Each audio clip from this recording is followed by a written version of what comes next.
For our finger lock marching, we're applying all the same principles of our standing in neutral, except now we are going to force our body to, our core muscles to stay engaged in that standing in neutral position as we transition from one leg to the other. Now, fingers locked behind your head keeps you from dropping your rib cage back onto your abdomen.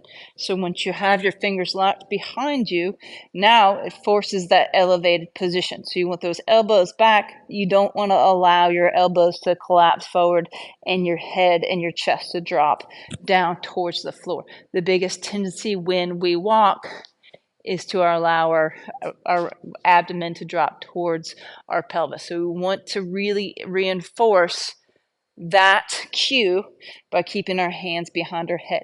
The other thing it does is it increases the challenge because it raises our center of gravity. Now the weight of our arms are at our head instead of down by our sides, so it makes our rib cage have to do a little bit more work to stabilize, as well as the upper back. So from here, I've got my elbows bent, hands, fingers locked right at the base of my head.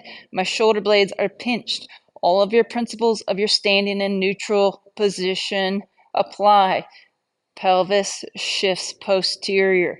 Pelvis tilts posterior.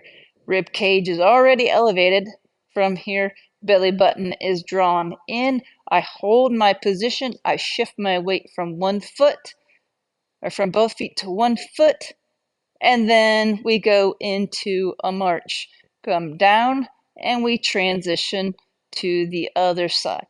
Doing all of this while holding your standing in neutral position. So from the side, you won't see that rib cage collapse because we're keeping all of those key points of our standing in neutral position.